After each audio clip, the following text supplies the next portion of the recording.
Howdy folks, for today's video we're gonna switch things up a little bit. We're going to set the gun stuff and reloading and casting stuff aside, and we're gonna go back to one of my earliest passions as a kid, and that was collecting stuff. But in particular, I think after I turned I don't know, maybe 8, I don't know, what age was it when you're a Cub Scout, when you get your first pocket knife, right? So I've always been kind of intrigued by pocket knives, fixed blade knives, whatever. And it wasn't till a little bit later in life, like when I got married, that I actually got into guns and all that stuff, and that just, took off. But one of my earliest passions was collecting knives, and when you're a kid, you can't really afford the really expensive, like really nice knives, right?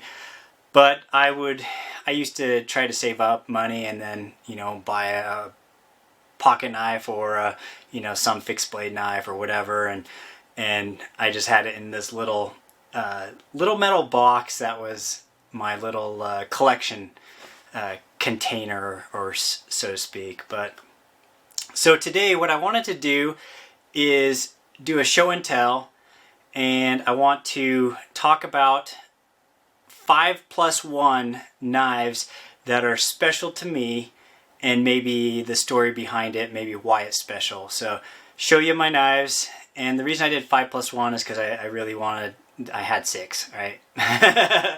So it'll be my 5+1 list of 6 knives that mean something to me, and then I'll share like why, right?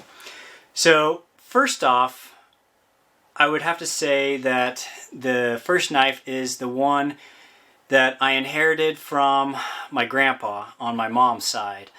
And this knife it's just a simple pocket knife, little folding knife that I think it has 3 different blades on it. And this one, the reason this one is so special to me is that my grandpa, my mom's dad, he's Japanese, full-blooded Japanese, he was the one who gave this to me.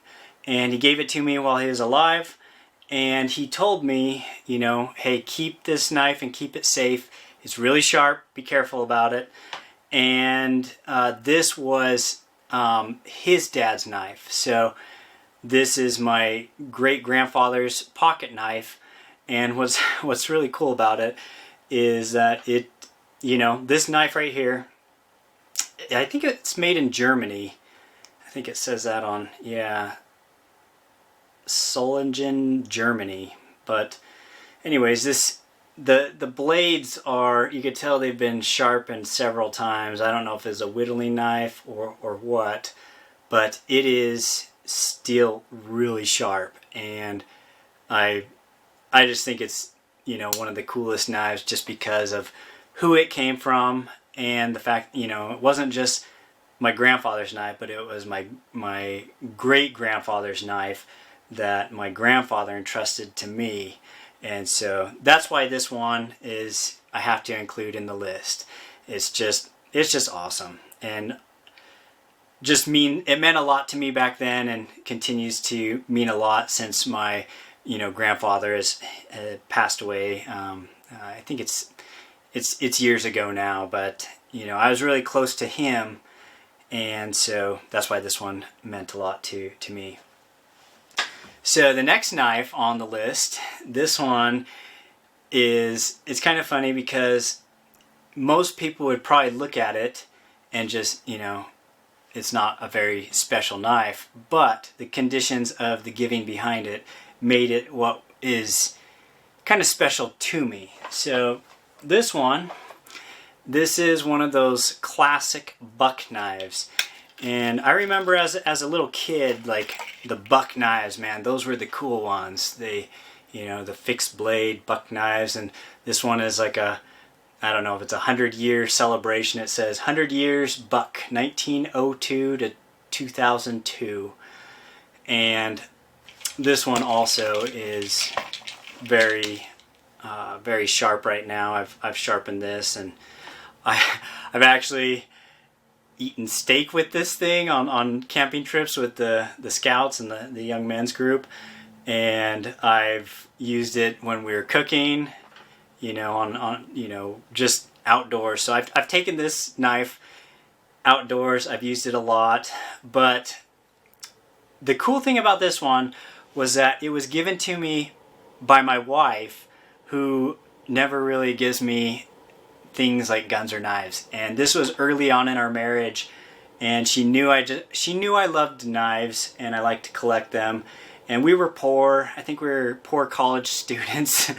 And she was able to squirrel away some money and bought me this. And so that's why this knife right here is very meaningful to me.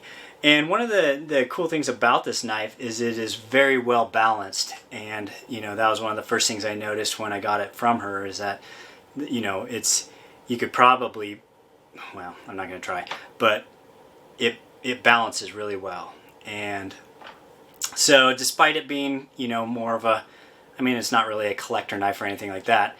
It was a gift knife from my wife during a time when we didn't have a lot of money, and she, squirreled away some money and bought me this knife for, I think it was either birthday or anniversary. And it would have been cool if I remembered what it was for and had it, engraved on what anniversary it was or what birthday or whatever. But, you think of these things later, years later, and after you've forgotten, and that's when you're like, oh, well, in the moment, I suppose that you think you'll always remember it. But, as you get older, you just forget. So, yeah, this buck knife means a lot to me. Okay. Now, the third knife on the list is this one right here. And this one, okay, so it's not a fancy knife like the others. This one I bought, I believe, is either late in high school or early college, like when I was a freshman in college. And of course, saving money because college is expensive, and I managed to buy this. And this one, it's just it's the Explorer, right? I saw this at the store, and I thought this was the coolest thing because of the curve and shape of the blade. This was just, and the weight, it's got some heft to it, and I thought this thing was really cool.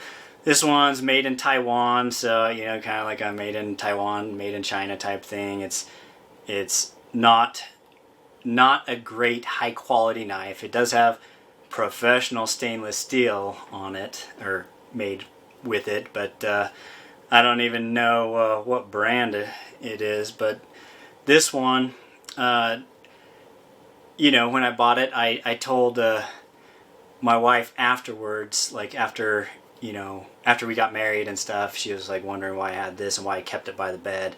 And, I just said this will be in case bad guys come in. But I now have more effective tools for bad guys breaking into my house. But this thing, I told my wife, I said, hey, I just can't wait to be like a scoutmaster and like take the boys out, and I'm going to have this big old knife on my hip, and they're going to be like, whoa, what's that for? And anyways, just thought it'd be cool. And, I ended up doing that. I took this on several campouts and stuff. And anyways, because this one, I bought it when I didn't have a lot of money, but I had saved up, and I've taken this on lots of campouts with boys and stuff and the scouts, that it actually means a lot to me. And it meant enough to me that I contacted Jason from Concealment Solutions when I found out he was started making knife sheaths out of like kydex and leather. I said, hey man, I really need this one, and I know the blade, because of the blade shape, it's going to be kind of tricky to do it. But he was able to do it, and it's, for those of you who are looking for, a cool knife sheath, then, you should give Jason a call and say, hey, I want one like Taco's, you know. But yeah, it has, you know, the little leg strap and then, you know, the belt loop. This part's made out of leather, but made out of Kydex. And he added some texturing to give it like veins that I don't know. The sheath is cool, and I needed a cool sheath to match how I feel about this blade. You know, how I value it, and so it makes kind of a cool combination. You know, with these two things. And so then the next one leads me to this little knife right here. And maybe some of you longer time viewers know where this came from. But I had talked with Uncle Jim several times about, or left comments or whatever, left comments on videos about how I love knives, and back when he was doing a lot of the hammer forging knife making and tomahawk making stuff, then I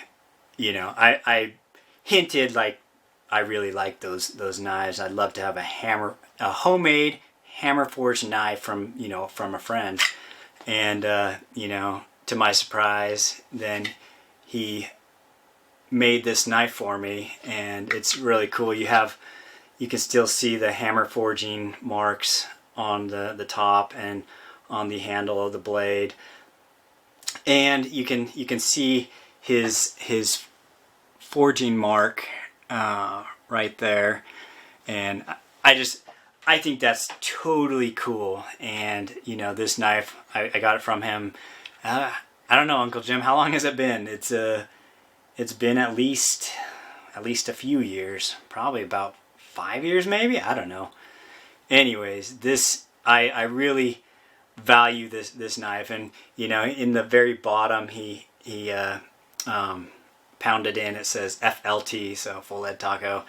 And yeah, I just think the world of this knife. It's so cool. And when you get something that is homemade, hammer forged, something like that, it means a lot. And especially from one of your friends or buddies, then it always holds a place in your heart. And it's just something cool that you can talk about with your kids. Say, hey, I have this friend who like hammer forged this knife for me, pounded it out and made this. So Uncle Jim, thanks again. In case you've forgotten, I really enjoy this knife and appreciate it. I'm always afraid to like take it out and use it though, because it's so special, and I don't want to damage the the blade or anything. So, and comes with this cool nifty little knife sheath. So anyways, that is knife number 4. Really love this thing. Okay, for knife number 5, this one, oh man, I have the craziest story about this knife. But this is it's a German soldier knife from World War II. Yes, it has the Nazi symbol on it right there, insignia. And this was kind of, what would you call it, a war trophy from my wife's grandpa, who was a bomber pilot in World War II. And, obviously he didn't, pull this off of a soldier, but, I know it's super not politically correct to say it, but he times are different, right? But he used to show Carly, my wife, and her siblings, say, this is my Nazi knife. It was pulled from a dead Nazi, and while we might look upon that and be like, you got to remember that generation, they were at war, and and Germany was the enemy. And anyways, he had all kinds of World War II stories to share about flying as a bomber pilot. And you know, it's amazing that they actually he survived the whole war as a pilot. It's amazing that people did survive that World War II. You know, who flew. I know just so many people were killed and died in on both sides and of the war. But anyways, my wife and my in-laws, they knew how much I loved knives and collecting knives, and how I appreciated and valued the, you know, different knives, and, you know, either the historical background of value, intrinsic value of that nature, or, you know, that I just appreciated, you know, collecting knives and stuff, appreciated knives as gifts. But, you know, when Carly's grandpa, you know, showed this to me, I was like, oh man, that is so cool, you know, to have something from World War II that, you know, a direct relative, you know, it's on my wife's side, but still the fact that, you know, I have this little thing to remind, you know, my kids of World War II, and that, you know, that great grandpa, you know, so and so used to fly. You know, he was a bomber pilot and used to fly during World War II, and this is one of his, you know, I guess souvenirs, war trophies, whatever you want to call it. But the interesting part of that is that Carly's grandpa had, you know, a couple sons. So normally something special like this would go to one of the sons, not, you know, through Carly's mom, which was the daughter of you know, Carly's grandpa. But normally it would go to one of the sons, and then to a direct, you know, grandson after that.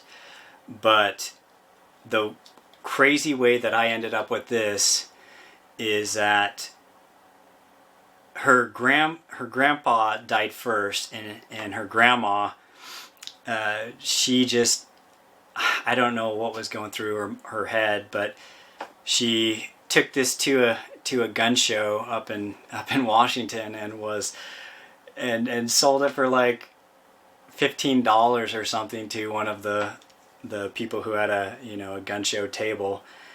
And, you know, without talking to any of her kids. And when my in-laws found out about, my wife's parents found out that she had done this, and she had basically sold, he had two knives that were of, you know, kind of had significant family value. One of them was this one, and the other one was his actual GI knife that he carried in World War II. And so she had taken both of these knives and sold them to one of the vendors at the gun show for just, you know, peanuts, right? Like $10, $15, $20, something like that. And when my in-laws found out about that, then they rushed over to the gun show and found out who, you know, which guy she had sold it to.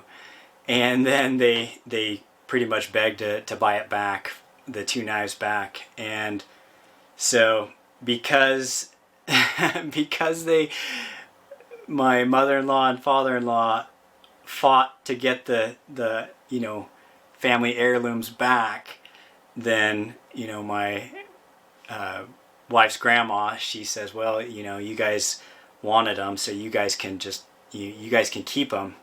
And so my father-in-law and mother-in-law, they knew I loved this knife and just collected knives. So they said, well, my father-in-law said, I'm going to keep the GI knife because that, you know, that's just really cool and special. But they ended up sneaking this one over to me, not a blood relative, but probably someone who appreciates it probably the most out of all the relatives. But anyways, so yeah, this is the old Nazi infantry knife that I inherited through a strange string of events. Okay, now here is the plus one. This one is very recent, and this one is just, it's just dang cool. And this one was a Christmas present from Jason from Concealment Solutions. He, you know, he's made a ton of holsters from me, and he makes really good stuff. Like, he makes drop leg holsters, outside the waistband holsters that can convert into chest holsters with the right straps. He does some really cool stuff and cool kydex work, and he ended up making this knife sheath, and it's with a leather textured kydex, and it's two-tone, so he has the brown here and then the black, and then he has the leather belt loop right here.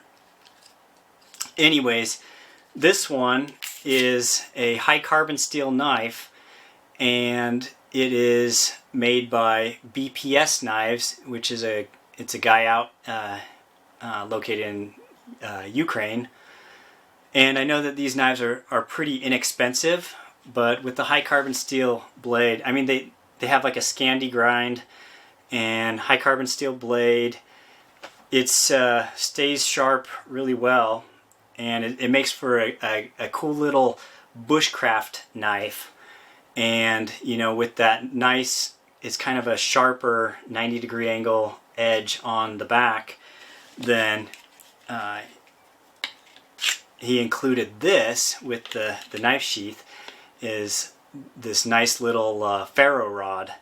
And let me tell you, this large ferro rod with this knife, you know, use the back side of it, and I would probably, I'd show some sparks right now, but I don't want to, you know, throw sparks in my reloading room.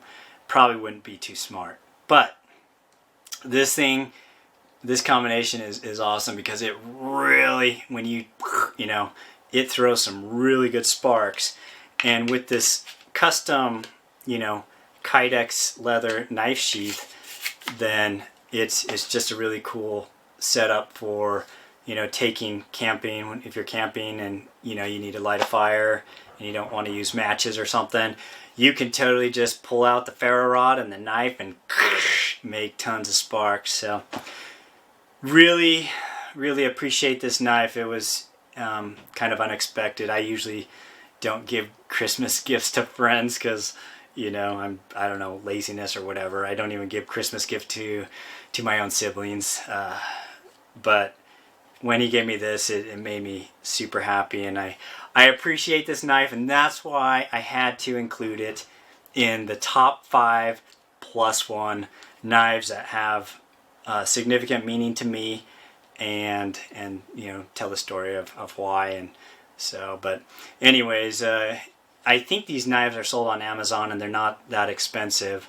But you know, if you guys are looking for a setup like this where it has the ferro rod and the knife sheath built into one, give Jason a call. Give him some business. He's a really good dude, and he's local. He lives real close to me. And so anyways, this is my top 5 +1 list of knives that I really like or love, and they have meaning to me. And so I was gonna say I'm gonna call out a couple guys to do the same thing. I don't know if this has already been done lots of times, but I want to hear the stories behind the knives, why they mean something to you, why they're a big deal to you. And so I'm gonna go ahead and tag a few guys. I'm gonna tag Uncle Jim, and I'm gonna tag, let's see, I'll tag Chico Wise. I'm not sure if he collects knives, but if he does, I want to know what he has and what he likes. And don't feel like you have to be tagged in order to make a video. But I've been wanting to see some knife videos, and so let's see. 243 Outdoors. You know, show me your knives. Tell me a story. All right, and also I want Jamie. Show me your knives, tell me a story. And also, I guess Kyle Lusk also. I mean, while I'm at it, might as well tag another guy. Show me your knives, tell me a story. Okay guys, that's it for today, today's video. Anyways, I hope you enjoyed the video that was about knives and specific knives that are important to me. Till next time, stay safe, have fun, and catch you later.